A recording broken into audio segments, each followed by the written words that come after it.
Hello दोस्तों, यदि आप भी क्लास 9th का आज यानी 24 सितंबर को हिंदी का अर्धवार्षिक परीक्षा देने वाले हैं तो अभी की इस क्लास में क्लास 9th के लिए हिंदी के हम लोग ओरिजिनल क्वेश्चन पेपर का ऑब्जेक्टिव और सब्जेक्टिव क्वेश्चन आंसर देखेंगे। तो आप लोग इस क्लास में अंत तक बने रहिएगा। यहाँ पर देख सकते हो class 9th half yearly examination सितंबर 2025, अर्धवार्षिक परीक्षा सितंबर 2025। ये 24 सितंबर अर्धवार्षिक परीक्षा के लिए हिंदी का ओरिजिनल क्वेश्चन पेपर है और इसका ऑब्जेक्टिव और सब्जेक्टिव दोनों इसी क्लास में हम बताएंगे। तो हिंदी का विषय कोड 101 रहेगा और समय 3 घंटा का मिलेगा। पूर्णांक 100 रहेगा यानी 100 नंबर का एग्जाम होगा। तो सबसे पहले हम लोग ऑब्जेक्टिव क्वेश्चन देख लेते हैं, उसके बाद सब्जेक्टिव क्वेश्चन भी देखेंगे। तो पहला नंबर क्वेश्चन यहाँ पर देखिए पूछा गया है कि च का उच्चारण स्थान क्या है। तो च का उच्चारण स्थान क्या होता है? तो च का उच्चारण स्थान तालु होता है। Right answer option number B होगा। लास्ट में हम आपको बताएंगे कि आप लोग ऑब्जेक्टिव सब्जेक्टिव कहां से डाउनलोड कर सकते हैं।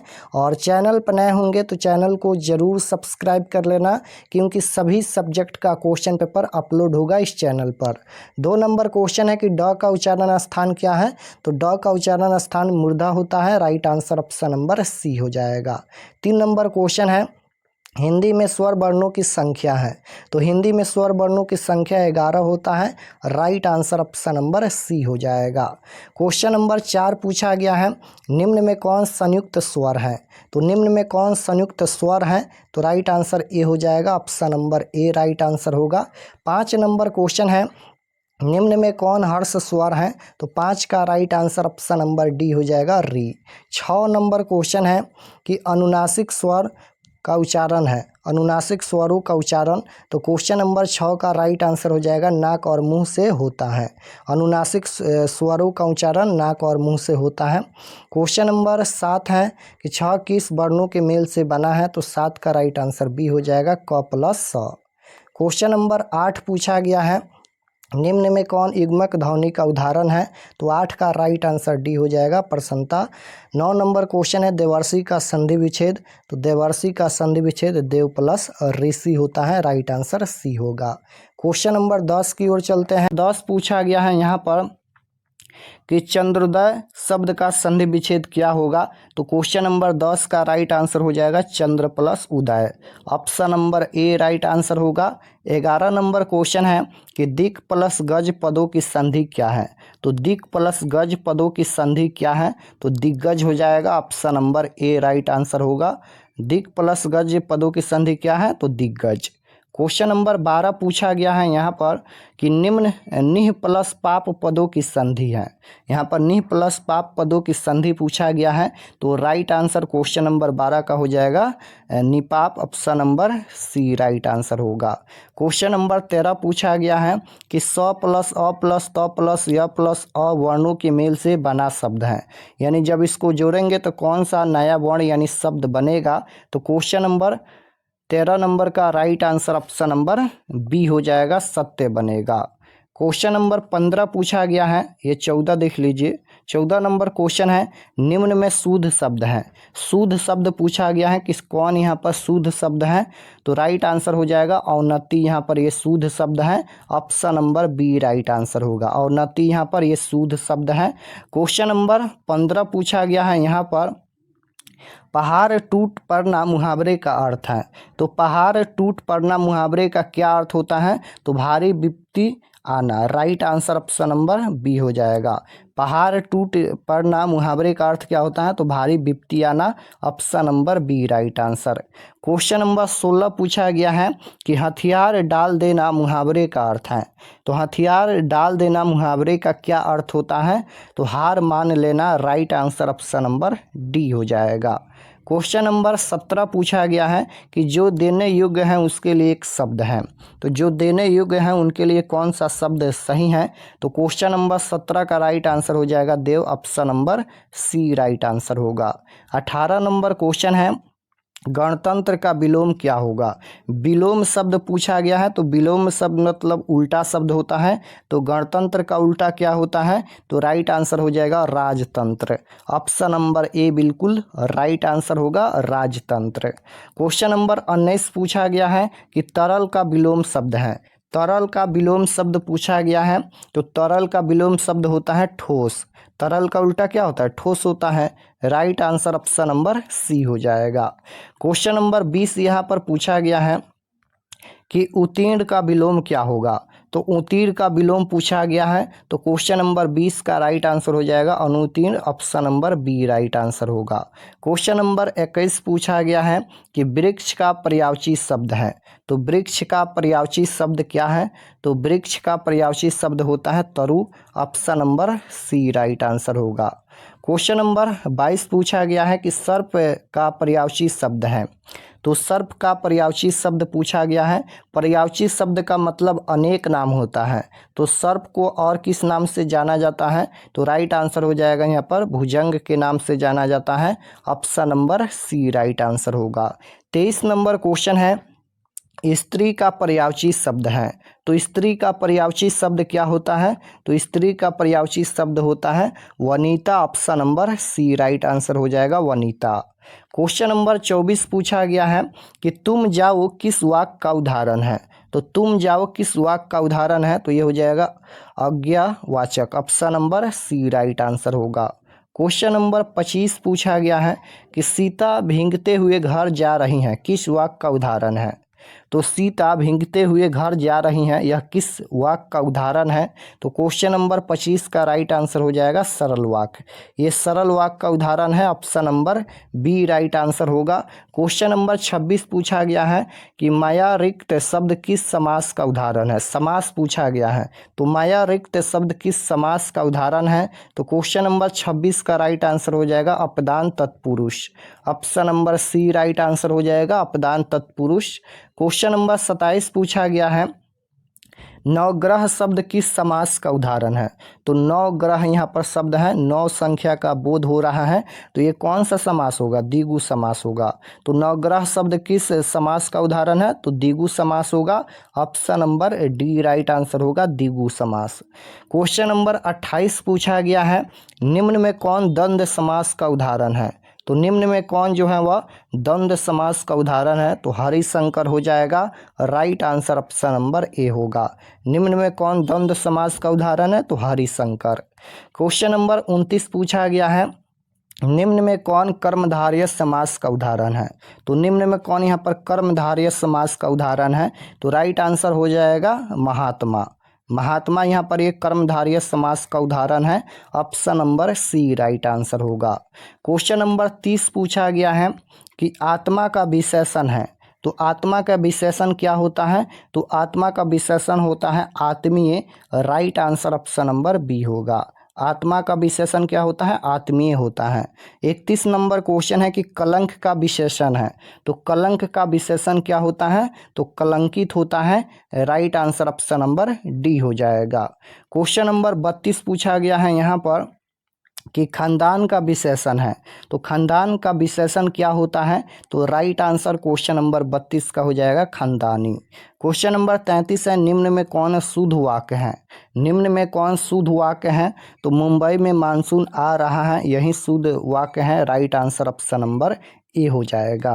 क्वेश्चन नंबर 34 पूछा गया है कि सोमेश अपने मित्र कृष्णा के साथ दिल्ली गया है, यह किस काल का उदाहरण है? यहाँ पर काल पूछा गया है।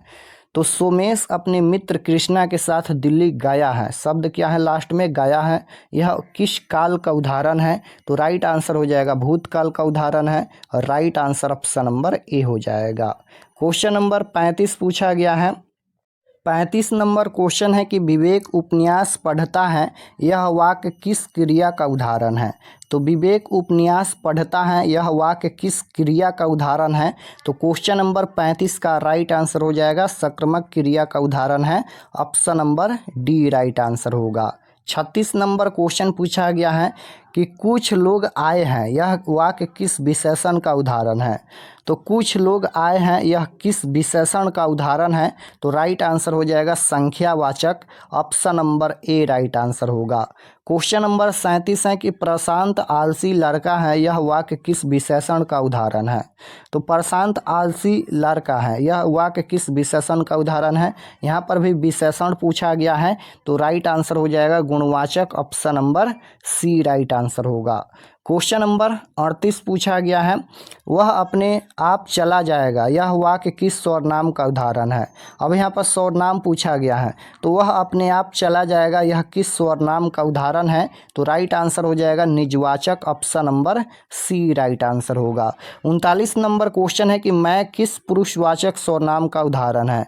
मैं किस पुरुषवाचक सर्वनाम का उदाहरण है। तो राइट आंसर हो जाएगा उत्तम पुरुषवाचक, राइट आंसर ऑप्शन नंबर ए हो जाएगा, उत्तम पुरुषवाचक का।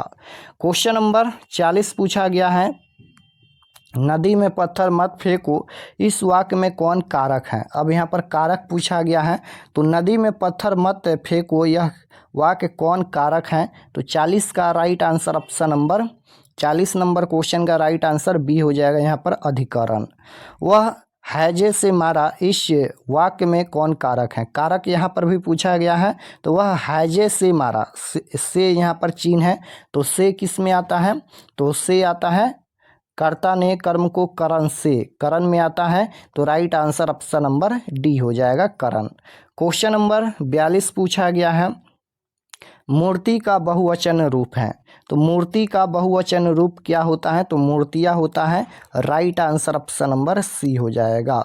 मूर्ति का बहुवचन क्या होता है, मूर्तियाँ।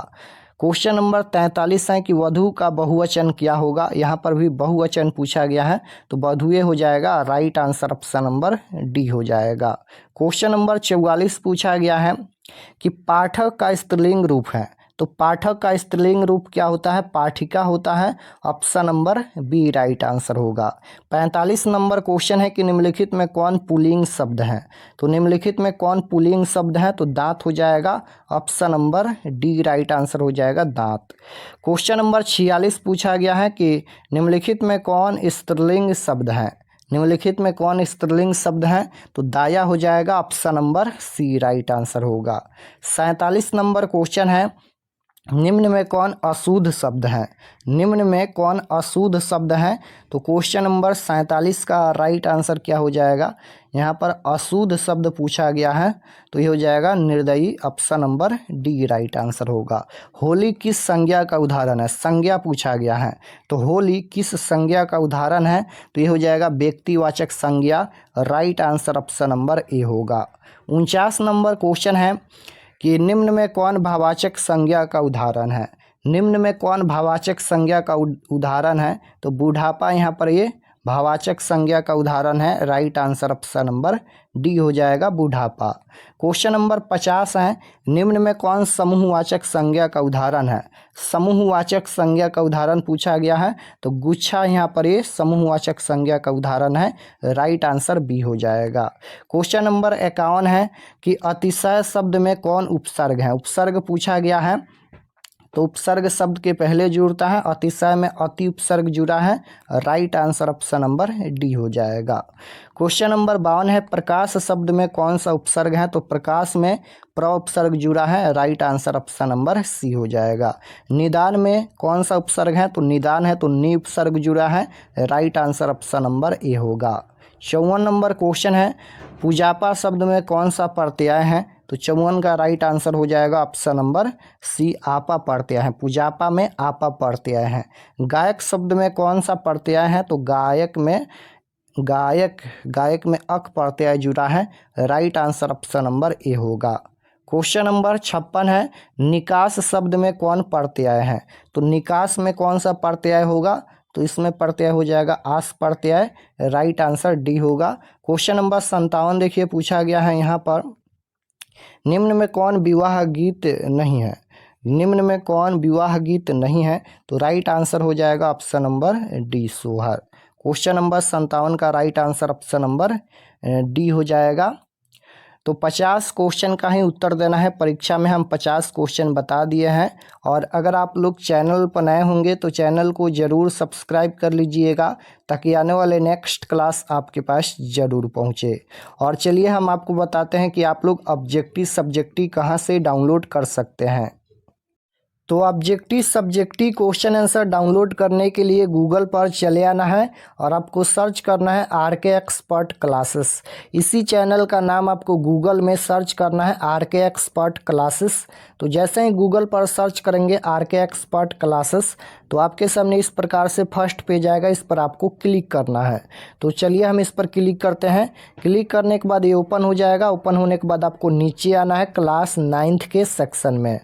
तो यहाँ पर नीचे आएंगे तो क्लास 9th का सेक्शन मिलेगा। यहाँ पर देख सकते हो ये क्लास 9th के लिए है और इसमें सभी सब्जेक्ट का क्वेश्चन पेपर दिया गया है। जो भी सब्जेक्ट का देखना है आप लोग क्लिक करके क्वेश्चन पेपर देख सकते हैं। जैसे हिंदी का देखना है या फिर संस्कृत का देखना है, दोनों का दिया गया है। दोनों का क्वेश्चन पेपर अपडेट कर दिया गया है। तो जैसे हिंदी का देखना है तो 24 सितंबर class 9th Hindi question paper half yearly exam 2025, इस पर आपको क्लिक करना है। तो क्लिक करने के बाद ये ओपन हो जाएगा। नीचे आएंगे तो सब्जेक्ट ये हिंदी का पेज खुला है। एग्ज़ाम डेट 24 तारीख को होने वाला है और व्हाट्सअप चैनल आप लोग ज़रूर ज्वाइन कर लीजिएगा। और ये सभी परीक्षा से संबंधित जानकारी लिखा गया है, आप लोग पढ़ लीजिएगा। और नीचे आएंगे तो यहाँ पर देख सकते हो class 9th half yearly exam Hindi objective answer की, यहाँ पर हिंदी का ऑब्जेक्टिव अपडेट कर दिया गया है। देख सकते हो सभी क्वेश्चन का आंसर यहाँ पर अपडेट कर दिया गया है। तो ये तो ऑब्जेक्टिव हो गया, ऑब्जेक्टिव का आंसर यहाँ पर अपडेट हो गया है। और नीचे आएंगे तो download subjective question PDF, download पर क्लिक करके आप लोग सब्जेक्टिव क्वेश्चन का PDF भी डाउनलोड कर सकते हैं। उसी प्रकार से संस्कृत पर भी क्लिक करके आप लोग संस्कृत का क्वेश्चन पेपर डाउनलोड कर सकते हैं। तो यहाँ से आकर आप लोग सभी सब्जेक्ट का सब्जेक्टिव क्वेश्चन पेपर देख सकते हैं। यहाँ पर खंड अ के बाद खंड ब है। खंड ब में आपसे विषयनिष्ठ प्रश्न पूछा गया है। क्वेश्चन नंबर 1 यहाँ पर पूछा गया है कि निम्नलिखित गद्यांशों में से किसी एक गद्यांश को पढ़कर नीचे दिए गए प्रश्नों के उत्तर दे। प्रत्येक प्रश्न 2 अंक का है। यानी यहाँ पर क्वेश्चन नंबर 1 में 2 गद्यांश दिया गया है, क और ख। दोनों क्वेश्चन में से एक क्वेश्चन का ही उत्तर देना है। क नंबर ये गद्यांश है और ख नंबर क और ख है, जिनमें से एक प्रश्न का ही उत्तर देना है। ये गद्यांश दिया गया है, यहाँ पर ये लिखा गया है। और यहाँ पर नीचे ये क्वेश्चन पूछा गया है, देख सकते हो किसने मानव जीवन को सुविधा संपन्न बनाया। इस प्रकार से ये क्वेश्चन पूछा गया है और इसका उत्तर कहाँ से देना है, तो इसी गद्यांश में से पढ़कर यहाँ पर उत्तर देना है। जैसे तकनीक ने मानव जीवन को सुविधा संपन्न बनाया, तो यहाँ से लेकर यहाँ तक ये क्वेश्चन नंबर 1 में उत्तर लिख देना है। ये क्वेश्चन पूछा गया है, तो इस प्रकार से गद्यांश पूछा गया है क्वेश्चन नंबर 1 में। तो आप लोग बना लीजिएगा, इसका उत्तर भी हम दिखाएंगे। उसके बाद यहाँ पर ख नंबर है, तो क और ख दोनों में से एक का ही उत्तर देना है, तो इसको आप लोग छोड़ दीजिएगा। उसके बाद क्वेश्चन नंबर 2 देखिए, यहाँ पर सबसे पहले ये आंसर देख लीजिए। ये क नंबर का उत्तर लिखा गया है। ये क्वेश्चन नंबर 1 का क नंबर जो गद्यांश पूछा गया था उसका उत्तर है। क्वेश्चन नंबर 1 का क का 1 नंबर है कि किसने मानव जीवन को सुविधा संपन्न बनाया, तो इसका उत्तर है कि तकनीक ने मानव जीवन को सुविधा संपन्न बनाया। उसी प्रकार से यहाँ पर 2 नंबर है, पूरी दुनिया किन चीज़ों से भर गई, तो पूरी दुनिया उपभोग की चीज़ों से भर गई। उसके बाद ये 3 नंबर है यहाँ पर कि नैतिकता की स्थिति कैसी है, तो इसका उत्तर लिखा गया है। उसके बाद ये 4 नंबर है, इसका उत्तर लिखा गया है। उसके बाद यहाँ पर ये 5 नंबर है, इसका उत्तर लिखा गया है। तो ये क्वेश्चन नंबर 1 का क नंबर का उत्तर यहाँ तक लिखना है गद्यांश का। उसके बाद यहाँ पर देखिएगा तो क्वेश्चन नंबर 2 भी गद्यांश पूछा गया है। क्वेश्चन नंबर 2 में पूछा गया है कि निम्नलिखित गद्यांशों में से किसी एक गद्यांश को पढ़कर नीचे दिए गए प्रश्नों के उत्तर दे। प्रत्येक प्रश्न 2 अंक का है। यानी क्वेश्चन नंबर 1 और क्वेश्चन नंबर 2 दोनों में गद्यांश पूछा गया है। इसमें भी 2 क्वेश्चन है, क और ख। दोनों क्वेश्चन में से एक क्वेश्चन का उत्तर देना है। तो ये क्वेश्चन नंबर 2 में भी गद्यांश पूछा गया है, 10 नंबर यहाँ से मिलेगा। तो यहाँ पर ये गद्यांश लिखा गया है और नीचे यहाँ पर ये क्वेश्चन पूछा गया है। पहला नंबर क्वेश्चन है मुद्रण का आरंभ कहाँ हुआ, तो इसका उत्तर कहाँ से देना है, तो इसी गद्यांश में से पढ़कर। यहाँ पर देखिएगा तो मुद्रण का आरंभ चीन में हुआ, तो यहाँ तक लिख देना है। ये क्वेश्चन नंबर 1 का ये 5 गो क्वेश्चन पूछा गया है, पाँचों का उत्तर इसी गद्यांश में से पढ़कर उत्तर देना है।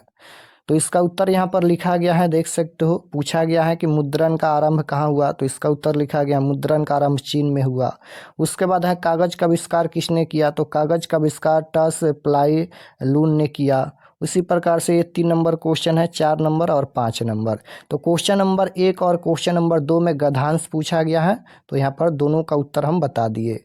उसके बाद क्वेश्चन नंबर 3 देखिए, यहाँ पर है ये क्वेश्चन नंबर 3 है, निम्नलिखित में से किसी एक विषय पर लगभग 200 से 250 शब्दों में निबंध लिखे। यहाँ पर निबंध लिखना है क्वेश्चन नंबर 3 में, 10 नंबर यहाँ से मिलेगा। वसंत ऋतु, मेरा प्रिय खेल या सच्ची मित्रता, 5 गो है यहाँ पर। 4 गो दिया गया है मेरे आदर्श शिक्षक। 4 गो क्वेश्चन में से किसी एक पर निबंध लिखना है। यहाँ पर निबंध लिखना है, 200 से 250 शब्दों में निबंध लिखना है। तो यहाँ पर हम इसका उत्तर बताएंगे, मेरा प्रिय खेल, इसका उत्तर हम बताएंगे। उसके बाद 4 नंबर क्वेश्चन देखिएगा, यहाँ पर है ससंगति के महत्व के समझाते हुए अपने छोटे भाई के पास एक पत्र लिखे। अथवा में है शिक्षक एवं छात्र के बीच गर्मी की छुट्टी के सदुपयोग के बारे में होने वाले संवाद को लिखे। तो 4 नंबर क्वेश्चन में भी 2 क्वेश्चन है, दोनों क्वेश्चन में से एक का ही उत्तर देना है, इसका या फिर इसका। उसके बाद 5 नंबर क्वेश्चन में देखिएगा, ये बुक से क्वेश्चन पूछा गया है कि निम्नलिखित प्रश्नों में से किन्हीं 5 प्रश्नों के उत्तर दे। यानी इसमें भी 10 क्वेश्चन पूछा गया है, 10 क्वेश्चन में से 5 क्वेश्चन का उत्तर देना है। पहला नंबर है विशेषण को परिभाषित करें। उसके बाद है रोली भरी थाली का क्या आशय है। उसके बाद है महादेवी वर्मा का जन्म कब और कहाँ हुआ था। उसके बाद है कि आ रही रवि की सवारी शीर्षक पाठ में चरित्र सवारी का वर्णन करें। उसके बाद है भारत की पहली बॉक्स ऑफिस हिट फिल्म किसे कहा जाता है। गर्मी के दिनों में अष्टावक्र एंड उसकी माँ कहाँ सोया करते थे। इस प्रकार से ये 10 क्वेश्चन पूछा गया है। उसके बाद यहाँ पर ये क्वेश्चन नंबर 6 पूछा गया है। ये क्वेश्चन नंबर 6 है, निम्नलिखित प्रश्नों में से किसी एक प्रश्न का उत्तर लिखे लगभग 100 शब्दों में। यहाँ पर ये 2 क्वेश्चन पूछा गया है। ये क्वेश्चन नंबर 6 में 2 क्वेश्चन पूछा गया है। पहला क्वेश्चन है व्याख्या करना है और दूसरा क्वेश्चन है लाल पान की बेगम शीर्षक पाठ का सारांश लिखे। तो दोनों क्वेश्चन में से किसी एक प्रश्न का ही उत्तर देना है। तो इसका हम उत्तर बताएंगे, लाल पान की बेगम शीर्षक पाठ का सारांश लिखे। तो 1 से लेकर 6 तक ही क्वेश्चन पूछा जाएगा। तो 1 से लेकर ये 6 तक क्वेश्चन पूछा गया है। अब चलिए इसका उत्तर हम दिखाते हैं। तो क्वेश्चन नंबर 1 और क्वेश्चन नंबर 2 का उत्तर हम दिखा दिए हैं। क्वेश्चन नंबर यहाँ पर 3 का उत्तर देखिए। ये क्वेश्चन नंबर 3 का आंसर यहाँ पर लिखा गया है। क्वेश्चन नंबर 3 में निबंध पूछा गया था। तो ये क्वेश्चन नंबर 3 का 2 नंबर का उत्तर है। क्वेश्चन नंबर 3 के 2 नंबर में पूछा गया था मेरा प्रिय खेल या खेल का महत्व। तो इसके बारे में यहाँ पर निबंध लिखा गया है। तो सबसे पहले भूमिका लिखना है कि ऐसे तो संसार में अनेक खेल हैं, किंतु मेरा प्रिय खेल क्रिकेट है। क्रिकेट का खेल अंतर्राष्ट्रीय महत्व का खेल है। पहले केवल अंग्रेजी स्कूल और कॉलेज के छात्र ही इसमें अभिरुचि लेते थे, परंतु इस समय तो छात्रों के अतिरिक्त युवा और प्रौढ़ नागरिक भी इसमें रुचि लेने लगे हैं। आज शहरी क्षेत्र के अलावा ग्रामीण क्षेत्र में भी इस खेल का बोलबाला है। तो यहाँ तक लिखना है भूमिका के बारे में। उसके बाद खेल का महत्व के बारे में लिखना है कि अंग्रेज भारत में अकेले नहीं आए, अपितु अपने साथ भाषा, अपनी संस्कृति और सभ्यता तथा खेल भी लाए। स्वामी विवेकानंद ने अपने देश के नवयुवकों को संबोधित करते हुए कहा था कि सर्वप्रथम नवयुवकों को बलवान बनाना चाहिए, धर्म उसके पीछे आ जाएगा। उनके कथन से स्पष्ट है कि शरीर को स्वस्थ तथा हष्ट पुष्ट बनाने के लिए खेलना अनिवार्य है। तो खेल के महत्व यहाँ तक लिखना है। उसके बाद खेल से क्या लाभ है इसके बारे में यहाँ तक लिखना है। उसके बाद खेल से क्या हानि है इसके बारे में लिखना है। उसके बाद यहाँ पर देखिए उपसंहार के बारे में यहाँ तक लिखना है। तो लास्ट यहाँ तक लिख देना है। ये क्वेश्चन नंबर 3 का 2 नंबर का उत्तर है। खेल के बारे में यहाँ पर निबंध लिखना है, तो यहाँ तक लिख दीजिएगा। उसके बाद ये क्वेश्चन नंबर 4 देखिए। क्वेश्चन नंबर 4 में आवेदन पत्र यहाँ पर लिखा गया है। तो प्रिय छोटे भाई, यहाँ पर भाई का नाम लिखना है। उसके बाद सप्रेम नमस्ते, यहाँ पर इस प्रकार से आप लोग लिखिएगा। देख लीजिए यहाँ पर ये क्वेश्चन नंबर 4 का उत्तर है। उसके बाद ये क्वेश्चन नंबर 5 है। क्वेश्चन नंबर 5 का उत्तर लिखा गया है विशेषण को परिभाषित करें। ये पहला क्वेश्चन पूछा गया था। तो जिस शब्द से संज्ञा या सर्वनाम की विशेषता प्रकट होती है उसे विशेषण कहते हैं। यहाँ पर उत्तर उदाहरण लिखा गया है, अच्छा लड़का, लाल फूल, मीठा फल। उसके बाद रोली भरी थाली का क्या आशय है, तो इसके बारे में लिखा गया है। महादेवी वर्मा का जन्म और कहाँ हुआ था, तो महादेवी वर्मा का जन्म 1907 ईस्वी में उत्तर प्रदेश फर्रुखाबाद जिले में हुआ था। उसके बाद है भारत की पहली बॉक्स ऑफिस हिट फिल्म किसे कहा गया है, तो इसके बारे में लिखा गया है। विष्णु प्रभाकर के किन्हीं 2 रचनाओं के नाम लिखिए। विष्णु प्रभाकर की प्रमुख रचनाएं यहाँ पर लिखा गया है। तो 5 क्वेश्चन का ही उत्तर देना है। 5 क्वेश्चन हम बता दिए। उसके बाद यहाँ पर देखिए ये क्वेश्चन नंबर 6 है। ये क्वेश्चन नंबर 6 का 2 नंबर का उत्तर है। तो यहाँ पर उत्तर लिखना है कि इस कहानी के माध्यम से लेखक ने यह बताने की कोशिश की है कि एक स्त्री भी अपने जीवन को अपनी इच्छा और अपनी शर्तों पर जीना चाहती है। स्त्री भी आत्मसम्मान चाहती हैं। ऐसे कोई भी कुप्रथा या कुरीति स्त्री को स्वीकार नहीं है तो उसके आत्मसम्मान को ठेस पहुंचाए या उसे दोयम दर्जे का करार दे। तो यहाँ तक क्वेश्चन नंबर 6 का 2 नंबर का उत्तर लिखा गया है। तो हम